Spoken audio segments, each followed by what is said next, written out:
let's hear your story. Tell me about yourself.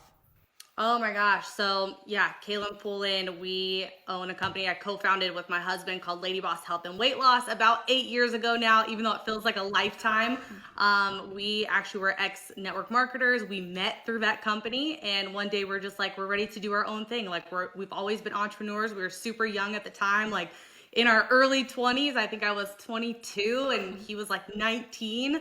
I just told that I was a total cougar there, didn't it? But you know, and so we were like, let's do something together. Like we have a love for business. We have a love for, I lost 65 pounds about, yeah, 9 years ago now. And I was like, I just love helping women that feel like they don't know what to do or where to start. And I want to do that. Like that's what I'm passionate about. And so we started our company. We spent the last $1,000 we had in our bank account. We were behind on rent. We were behind on car payments. Like couldn't even afford groceries at the grocery store. I remember swiping my debit card for like egg whites and almond milk and it wouldn't go through. And I was like, oh my gosh, like this is what rock bottom feels like, you know? And so it was super scary going out and deciding that we wanted to start our own business. And we expected it just to be a little thing. And it ended up blowing up. Now today we've done over $200 million. We've had over 750,000 women come through our program who we've, helped lose weight and learn to love themselves again. And it's just been super exciting for us who were just two young entrepreneurs at the time who didn't know what we were doing and was just, our plan was like, we'll just figure it out along the way. And we ended up hitting number 4 on Inc. 5000's fastest growing companies in America in 2019. We're actually the number 1 fastest growing consumer product company in the US in 2019 per Inc. 5000. So that's just like a little bit about me and what's cool about what we've done because it was so unexpected, right? Oh my goodness. Well, start at the beginning. How did you start? What did you do? And guide us through the process. Yeah, so in the beginning, I once we decided what we were gonna do, because that was the question, right? We know we're gonna do something. What is it gonna be? Like, what could we get behind and be passionate about?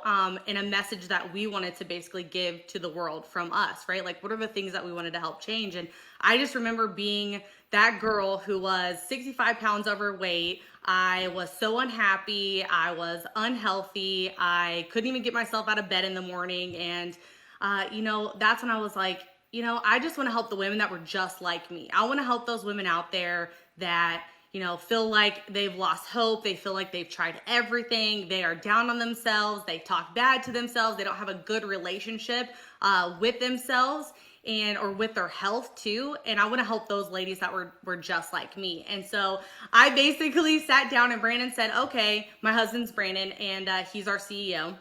And he sat down and said, okay, Kaylin, well, then what were all the things that you needed for you to have been able to do this? Like, what were all the tools, the resources, the stuff that you would tell yourself going back, being through this process? Now, what would you do? And so we got those giant whiteboards. They're not even whiteboards, right? It's like the thing that goes under your laminate floor from Lowe's because we couldn't afford whiteboards because I don't know why they're so expensive. So we go to Lowe's, get these huge things, and we write it all out. Like we spend a week writing and detailing every tool, every resource, every mindset moment that needed to shift in order to have a weight loss journey that was successful and sustainable, and wrote it all out. And that's when we first developed like our digital program, which we first like pushed out into the world as our first baby, I guess. And I remember to this day when we launched that, because when you're starting a new business, it's like, do people even want it? Is it going to be successful? Are people going to, even care what I'm bringing to the world? And I remember our very first customer, we've hit all of these milestones through our business. And I still feel like having our first customer, her name was Yolanda. It was $23 and like 74 cents. And I can remember to this day when Yolanda made that first purchase, we were like, oh my gosh, like, we have a customer. If we can get a customer, then we can grow this thing, right? And so it just started a long process journey of putting the customer first, caring about the results, and just letting our business be guided by the heart and the results of our customers. And I think that's why we ended up with the success that we did. Well, I want to hear steps to grow your business, but first, I'm interested in what you think about taking the mindset for weight loss versus starting a business versus any scary goal. Give us some advice in all of these areas. Yeah, I think the best advice that kind of blankets all of these things is like you just have to do the thing, right? Like you have to do the thing that scares you. And if you've ever heard of the 5 second rule, I can't remember her name, but she basically describes that if you allow yourself more than 5 seconds to decide you're going to do something, then you won't do it. And so this is basically the way that I operate in my weight loss journey and in business. And because things can be really scary, right? Starting a business, losing weight, you're afraid of the change that it's going to make and who you'll become because you don't know that person yet, right? Like you don't know who that's going to change you into. And it's very scary. And, for me, it's basically like, I just put my shoes on in the morning. If I could get my shoes on, I could get myself to the gym, right? But if I couldn't get my tennis shoes on, then I would not go to the gym, right? Because that's the first step in doing it. It's the same with your business. Like, what are the shoes in your business that you need to put on right now to get you to do the next step in the business?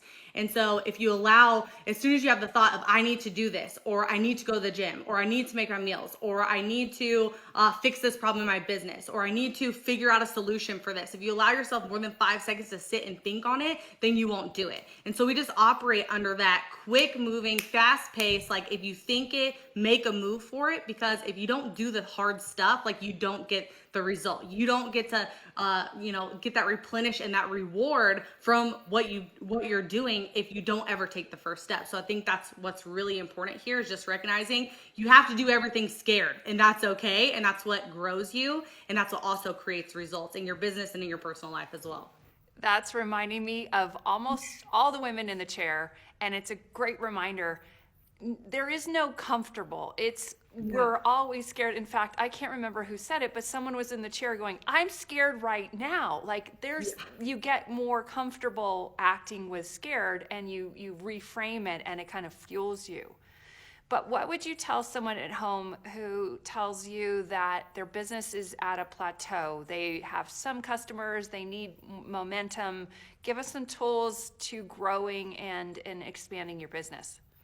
Yeah, I think it's a great, fantastic question because I think most businesses try to take this like third party approach to their customer, right? So, whatever you're selling, if it's a consumer product or if it's coaching or if it's digital, no matter what it is, try to get as close to your customer as possible. So, for us, literally the foundation of this company was built off of me just doing Facebook lives and getting real with women and getting close to them. Because once you build that relationship, you're more than just a brand, right? And so what is it that your customer needs to hear from you? What do they need help with? What questions are they asking that you can answer? What cool tips or tricks or topics can you talk about that educate them more about what you do? How can you get yourself closer to the customer is always the question that I'm asking myself, like as the face of the brand, how do I get closer to them and build a better relationship with them? Because then they become to trust you, right? Like you're more than just a Facebook page icon or a e-commerce brand and a sales page on a store. Like you're a real person to them. And when you start doing that and start showcasing your products, start showcasing those things, have fun with them.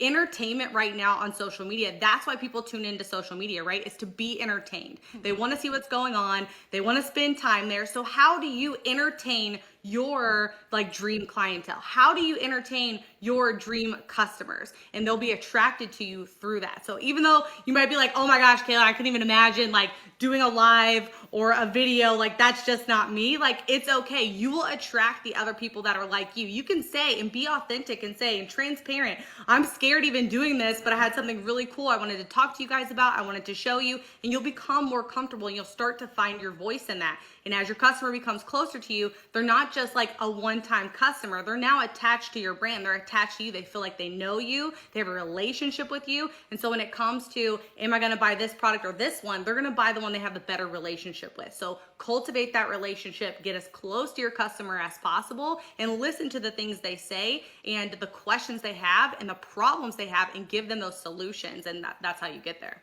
I just have this instinct that I want to see a 5-10 second clip of you on Facebook Live. Like, Oh, what's yeah. your personality? Like, how are you?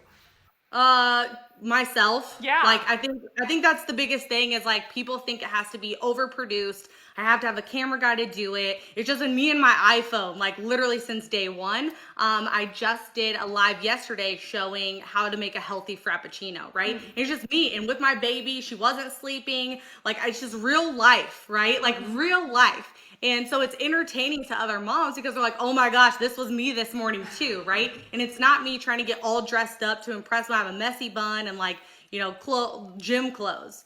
And it's just, how do you showcase yourself? That's you. Because if you are trying to be someone else, I'm bubbly and crazy and loud and talkative and spilling stuff all the time. Like that's just me. But I don't try to like not do those things because it's better for the viewer. Like your viewer wants to know you. And if you're constantly trying to be something you're not, it's gonna feel exhausting to try to bring forth content for them because you're always trying to put on a face. Like I could just go live in this moment and just be me. And if the doorbell rings and my dog goes crazy, I'm just like, hey man, it's just part of my life, right? So don't try to like over perfect it. People actually would prefer it to be more real life than perfected and produced because it's more relatable to them in their everyday life. So I just try to be me, just do my thing. If the baby starts screaming on camera, I'm just like, hey, you know what? It is what it is, right? Like showing your real life and just being you, I think is literally the most important part. Okay, so you have a massive company now. How did you Yeah. go from you and your husband to exponential growth? How did you do that so quickly? Oh man, so it's actually a super funny story. We were just in the goal of like having the laptop lifestyle type of, the entrepreneur dream. Like, let's just create digital products, run a company, have a laptop lifestyle. We actually moved to Puerto Rico after we got married there and moved there within like 3 weeks of getting married on the beach there. We just loved it. And we just said, you know what? We work from our laptops. Why not? Let's do it before we have kids, before we say we can't. So we moved there. We were probably there about 9 months. Everything in the business started churning up. All of our ads were crushing it. We were like, oh my gosh, we're turning, $1 into $5 on these ads. Like, this is insane. And that was the moment for us where we said, you know what? Like, we could sit here and be like retired at 20 something, it's everyone's dream. But do we actually want that, or do we want to build something bigger? Do we want to grow it? And in that moment, we just said, well, it's kind of selfish not to, for us in our perspective, right? We're helping these women, we're seeing these transformations, and we said, what happens if we don't do it, right? What happens if we don't take this step forward? And you can always, we thought, we could always collapse that down if it didn't work or we didn't like it or whatever the case, but we said, we're going to go for it. So we actually moved back to the States. We started looking at offices, and that's when everything became real. Like, oh my gosh, we're going to hire more than just one customer support person. Because at this time, it was me and my husband doing everything from support to videoing to editing, like literally all of it. And we were about to make our first hire. We were about to, sign on an office space to start building a team, which was so scary. And I remember sitting in the car in our driveway, and I was freaking out, like hysterically crying, freaked out, just saying like, what happens if it doesn't work? What happens if we start putting ourselves on the line personally and it doesn't work? What happens if we sign this lease and, we think we can grow up, but we actually can't? Like, all of these things are running through my head. And that was the moment where we said, you know what, we'll always look back and think, what if we would have, if we don't? And, from that point, we just started building the team and in the roles that we needed to alleviate us, to produce more content, to run the team more efficiently. And, that's when everything exploded. It was once we got past ourselves and said, we're going to put the women and our customers before us, and they're asking for this. People are needing this. We are helping these women. It's happening in front of our faces. Let's get out of our own way here. And I think that's when everything started to explode, was in that moment that we decided, you know what, let's let it be bigger than us. Let's let it be bigger than our lifestyle and actually go help these women. Yes. So we discussed a little bit about, some of the women who have been interviewed. Tell me the importance of masterminding with other women and learning and growing in that way. Oh my gosh. So before, it's just my husband and I, and we started looking at our first masterminds. It was like this big, like, topic word. Everyone in the entrepreneur space was talking about what masterminds they're in, what groups they're going to. And I would constantly be seeing them hang out with people and stuff. And I was just like, well, people pay all this money to be in these masterminds, but like, I feel like we can make friends. And that was like my biggest misconception was that it was just like a social group. But what's interesting, once that we joined our first mastermind and just started networking with other people, women and men, and it grew our business exponentially, because then it was like we knew the person who knew the person, or we were able to talk to someone that said, hey, I went through this, and we're like, oh my gosh, we're going through that right now. Like, what did you do? How do we figure this out? You're starting to talk to people who have expertise not only in your industry but every other industry, and you can see, okay, how can I fit this into my business model? I think that's a good idea. I can go ask him, how did you implement this into your business? How did this work for you? What are you guys seeing in ads right now? And you can kind of like collaborate, and you bring value, they bring value, you're able to help each other, and it creates these really strong relationships. And I can say that the relationships in that first mastermind like blew up our business, just because we didn't know what we didn't know, right? We didn't know that we didn't know specific things that other people were doing, and we're like, oh my gosh, that's a fantastic idea. Like, we would never thought of that. And then that happened like times 1,000, like you hear 1,000 different things that you're like, oh my gosh, like, why didn't we know that before? We should have been doing this the last 6 years. We shouldn't have waited to be in these types of groups and around these people to understand, like, oh my gosh, like, it can change our business in this way. Like, we got to get out of our own box. And when it comes to like women, right? When it comes to being around other women, I feel, and I can say this, especially as being a female that runs a company of all females, right? Lady Boss is only for women. And it's hard to find pockets and groups of women that are like drama free, right? That are, I'm going to bring the best of me to you and create relationships with nothing needed in return, right? These places where you can say, oh my gosh, like, she's a mom with 2 kids too. And how are you doing it? Like, how are you doing it? Like, how are you figuring this out? And you can have those conversations, those open and candid conversations with these women that are in the same place as you. And I know, with other friends, it's like you have certain relationships with people, but they might not be in the same place in life that you are. So it's hard to talk about your business with them because they don't understand. Or it's hard to talk about how much revenue your company is doing when, like, they couldn't fathom that, right? There's this break in the relationship because they're not like relating on the same level of the things that are happening in your life. And once you start getting around those women and men, like around people in general that are on that level with you, you'll see yourself open up and be able to grow in new ways, because these are topics that you don't normally talk about in conversations with your family and your friends that you've had from high school, right? So I think it's grown me as a mother, as a wife, as a business owner, because I'm seeing and adapting things that other women have done, that other people have done into our life, because that's the model that we're living, right? Not the one of my friends that are my great friends, but their model life is not mine. So things have to fit into my life differently than how it fits into theirs.